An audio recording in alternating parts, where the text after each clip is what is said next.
रावण को शनिदेव पर इतना क्रोध था कि वो सदैव कि मूल वाल्मीकि रामायण में कहीं पर भी शनिदेव का वर्णन ही नहीं है। उन्होंने ये नहीं सोचा था कि उनके इतने श्रम और पराक्रम का ये परिणाम निकलेगा। उस इस समय से हनुमान जी और शनिदेव की पूजा साथ करने का विधान है और मैं नहीं चाहता कि मेरी कुदृष्टि का कोई भी दुष्परिणाम आपको भोगना पड़े। उन्होंने शनिदेव से पूछा कि क्या कोई ऐसा उपाय है जिससे ये सोने की लंका नष्ट हो जाए, किंतु इसका जो परिणाम हनुमान जी ने सोचा था उसका ठीक उल्टा हुआ। उनकी कुदृष्टि का परिणाम ऐसा था कि उसके पड़ते ही। नमस्कार मित्रों, मैं नीलाभ एक बार फिर से धर्म संसार पर आप सभी का स्वागत करता हूँ। सूर्य पुत्र शनि और सूर्य शिष्य हनुमान, इन दोनों की कथाएं आपने अवश्य सुनी होगी। हनुमान जी और शनिदेव के बीच की प्रतिस्पर्धा के बारे में कई कथाएं जनमानस में प्रचलित है, किंतु क्या आपको ये पता है कि मूल वाल्मीकि रामायण में कहीं पर भी शनिदेव का वर्णन ही नहीं है, किंतु कुछ ग्रंथों जैसे शनि महात्मा, हनुमान अष्टक और विष्णु पुराण के कुछ खंडों में हमें इन दोनों की कथाओं के बारे में पता चलता है। इसके अलावा लोक कथाओं में भी इन दोनों की कई कथाएं प्रचलित है। उन्हीं में से एक कथा ऐसी है जिसके बारे में बहुत ही कम लोग जानते हैं। वो कथा है लंका दहन के समय की।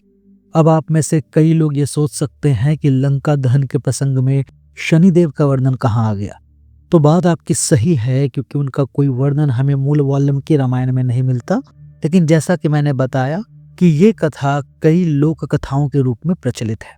तो ये तो आप सभी जानते ही हैं कि रामायण का लंका दहन प्रसंग उसके सर्वाधिक प्रसिद्ध प्रसंगों में से एक है। आम धारणा है कि जब रावण ने महाबली हनुमान को बंदी बनाकर उनकी पूंछ में आग लगा दी, तब उसी जलती हुई पूंछ से हनुमान ने पूरी लंका में आग लगा दी। इससे पूरी लंका खंडर हो गई। इसे बाद में रावण ने पुनः अपने स्वर्ण भंडार से पहले जैसा बसाया। हालांकि एक जो कथा हमें लोक कथाओं के रूप में मिलती है, उसमें हमें हनुमान और शनिदेव के बीच के संबंधों के बारे में पता चलता है। इस कथा के अनुसार रावण ने नवग्रहों को अपने अधीन कर रखा था, किंतु रावण का सर्वाधिक क्रोध शनिदेव पर था, क्योंकि शनि ने ही मेघनाद के जन्म के समय अपनी दिशा बदल दी थी। रावण को शनिदेव पर इतना क्रोध था कि वो सदैव उन्हें राज्यसभा में अपनी पादुकाओं के नीचे रखता था। शनिदेव भी महाशक्तिशाली थे, किंतु रावण को प्राप्त अनेक वरदानों के कारण वे विवश थे। शनिदेव और रावण के इस प्रसंग का वर्णन हमें रावण संहिता में मिलता है। इसके विषय में हमने एक वीडियो पहले ही प्रकाशित कर रखा है, जिसका लिंक हम डिस्क्रिप्शन में दे रहे हैं। यदि आपकी इच्छा हो तो उसे वहां जाकर देख सकते हैं। तो कथा इस प्रकार है कि जब हनुमान ने लंका में आग लगाई तो समस्त नगर धू धू कर जलने लगा, किंतु इसका जो परिणाम हनुमान जी ने सोचा था उसका ठीक उल्टा हुआ। महाबली हनुमान ने सोचा था कि इस भीषण अग्निपात से पूरी लंका का अस्तित्व समाप्त हो जाएगा, किंतु पूरी लंका स्वर्ण से बनी थी, और ये तो हम सभी जानते हैं कि स्वर्ण को जितना तपाया जाता है वो उतना ही निखर जाता है। ठीक ऐसा ही लंका के साथ हुआ। उस भीषण अग्निपात के कारण समस्त नगरी पहले से भी अधिक चमकने लगी और उसका सौंदर्य पहले से भी अधिक बढ़ गया। महावीर हनुमान ये देखकर बड़े चकित हुए। उन्होंने ये नहीं सोचा था कि उनके इतने श्रम और पराक्रम का ये परिणाम निकलेगा। उसी उधेड़ बुन में वे समस्त लंका में घूमने लगे। घूमते घूमते वे रावण के राजभवन पहुंचे और वहां उन्होंने देखा कि एक अति तेजस्वी देव पुरुष रावण के सिंहासन के नीचे पाश में जकड़े पड़े हैं। उन्होंने उनसे उनका परिचय पूछा तो उन्होंने बताया कि वे सूर्य पुत्र शनि हैं।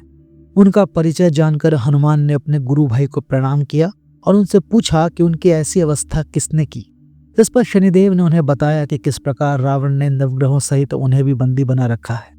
तब महाबली हनुमान ने अपने अतुल बाहुबल से शनिदेव को मुक्त करवाया।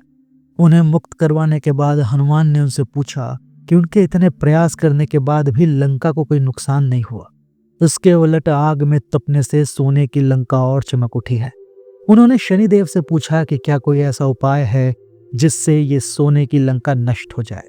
तब शनिदेव ने कहा कि हे महावीर, आपने मुझे रावण की कैद से स्वतंत्र करवाया है, इसी कारण मैं आपकी सहायता अवश्य करूंगा। मैं आपको वरदान देता हूं कि आज से जो कोई भी आपका भक्त होगा उस पर मैं अपनी कुदृष्टि नहीं डालूंगा। आपका हर भक्त आपके साथ साथ मुझे भी प्रिय होगा। फिर उन्होंने कहा कि लंका से करीब 4 योजन दूर एक पर्वत है, आप कृपया मुझे उसके शिखर पर पहुंचा दे। शनिदेव के आग्रह पर हनुमान जी ने उन्हें अपनी पीठ पर बिठाकर वहां से 4 योजन दूर एक पर्वत के शिखर पर पहुंचा दिया। तब शनिदेव ने हनुमान से कहा कि हे महाबली, अब आप यहाँ से कहीं दूर चले जाइए, क्योंकि अब मैं अपनी कुदृष्टि लंका पर डालने वाला हूँ और मैं नहीं चाहता कि मेरी कुदृष्टि का कोई भी दुष्परिणाम आपको भोगना पड़े। शनिदेव की ये बात सुनकर हनुमान लंका की उल्टी दिशा में 8 योजन और दूर चले गए।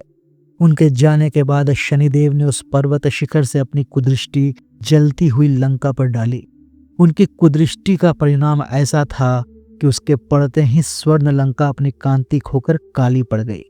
जब हनुमान ने यह चमत्कार देखा तो वे बड़े प्रसन्न हुए। उन्होंने प्रसन्न होकर शनिदेव से कहा कि हे देव, आज से आपका जो भी भक्त आपकी पूजा करेगा उसे आपकी पूजा के साथ साथ मेरी कृपा स्वतः ही प्राप्त हो जाएगी। उस समय से हनुमान जी और शनिदेव की पूजा साथ करने का विधान है। जो भी मनुष्य दोनों में किसी एक की भी पूजा करता है उसे दूसरे का आशीर्वाद स्वतः ही मिल जाता है। यदि ये वीडियो आपको अच्छा लगा तो इसे लाइक करें, शेयर करें और हमारे चैनल को सब्सक्राइब करें। जय शनिदेव, जय हनुमान।